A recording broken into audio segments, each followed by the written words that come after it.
Well, hey there, Dallas Fort Worth.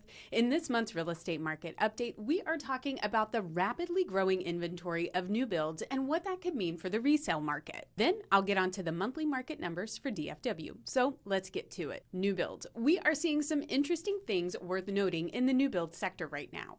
First of all, we have the second highest month of active inventory on the market right now than we've ever had. The last record was set in November of last year when we had 8,735 new homes for sale on the market. For October, we had 8,652 new homes for sale on our MLS. In October alone, builders added 2,960 homes. That's 16.2% more than last year. But if we switch gears a little and look at the rolling 3-month data, where each data point shows 3 months of activity, we can see that we're actually outpacing the addition of new listings to the market by a lot. For the 3-month total, we're outpacing last year's growth by 21.3%. Then on to pending sales.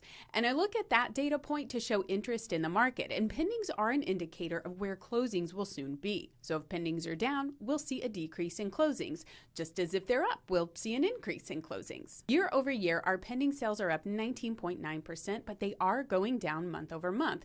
And that is typical for the season, but they are going down while new listings are going up. So that tells me that the gap from active inventory to sales is getting wider. Closed sales are also down month over month, but are up 35.5% year over year.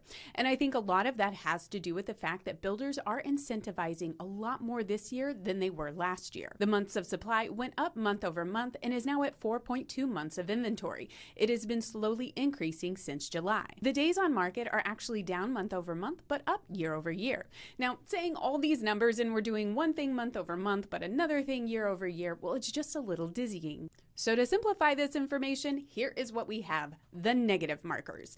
Inventory is on the rise, overall inventory, and what's getting added monthly. Pendings are going down. Average sales price, down. Months of supply, up. Sales to list price gap is growing. Closed sales are down. But there are some positive markers. Days on market are going down. Wait, that's actually the only positive month over month marker.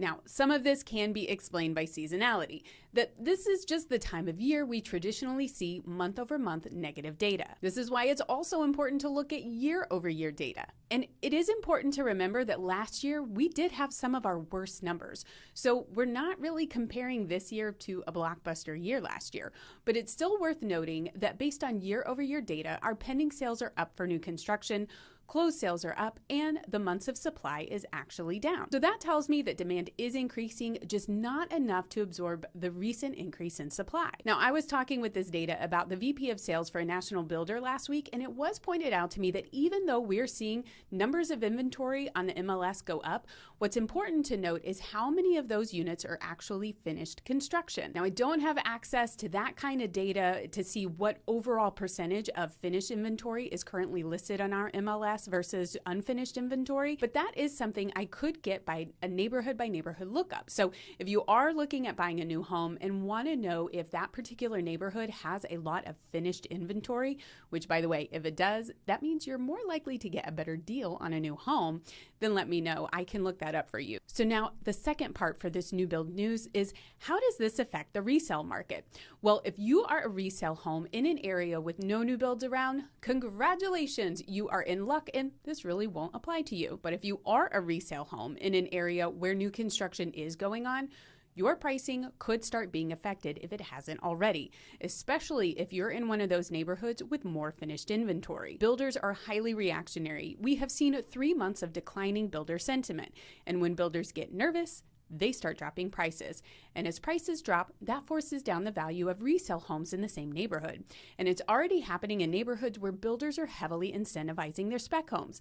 Buyers walk into a resale home calculating the trade-off. If a builder is offering an interest rate buy down of 2 points, so that would be going from, say, a 7.5% interest rate down to a 5.5% interest rate, well, that would give the buyer about $92,500 more in purchasing power if you were looking at a $400,000 initial loan. So if that buyer is looking at your 3,000 square foot home for $500,000 that you've lived in for a few years, or the builder's brand new 3,000 square foot home for $600,000, they'll almost always go for the new home because they will get the brand new home for the same overall monthly payment. See the challenge now? Now for the DFW real estate market performance for October. The average sales price was $455,410. That is a 2.4% increase from our average last year. New listings went down month over month, but are up 5.4% year over year. We're at 12,840 new listings. The overall number of homes for sale has gone up 6 months in a row and is now at 31,746 homes, and that is a 0.9% increase from this time last year. The number of closed sales went down from last month to 8,019 sales, and that's down 8.6% from last year. We now have 3.5 months of inventory, and it's up a little from last month again and up just a little from where we were last October when we had 3.1 months of inventory. And the time it takes for a home to go under contract is averaging 45 days, and that's up 25% from this same time last year. Our pending sales are down. We're 7.3% below where we were last year and have 7,414 pending sales in the MLS. Now, pendings are the leading indicator for future closings, so when we see that pendings are down year over year, that means our closings are going to be down next month. Our average sales price per square foot for DFW is up 1.5% from last year and is now at $202 a square foot. The amount homes are selling for as a percentage of the original asking price went down again. Homes are now selling at 95.2% of the original asking price. And last year at this time, they were selling at 95.4%, so we're pretty even with where we were last year. The takeaway is that the data is showing what everybody's kind of feeling, and that's that the market is slowing. Inventory is going up, and our pending sales are behind what was already very slow this time last year. So if you're selling, you're looking at having to drop prices or offer some incentives to attract buyers right now. And if we can get a clear indicator from the Fed that they won't increase the federal funds rate again, that will give the market some confidence, and we will start to see mortgage rates go down and the tide will turn for sellers. Hi, I'm JShannon. I am a realtor and broker associate with Keller Williams. If you like being in the know about what's going on in our DFW real estate market, be sure to like and subscribe to this channel. If you have any real estate plans for the next 12 to 24 months, let's schedule a no obligation strategy session to explore the opportunities of buying or selling in today's market. You might be surprised at some of the opportunities available to you. Simply go to crazyrealestatemarket.com, or you can reach me by phone or text at 214-803-4444 or start with an email to me at JShannon@kw.com. Well, Dallas-Fort Worth, that is all I have for this month's update. I look forward to updating you next month on all that's happening right here in our real estate market. Bye now.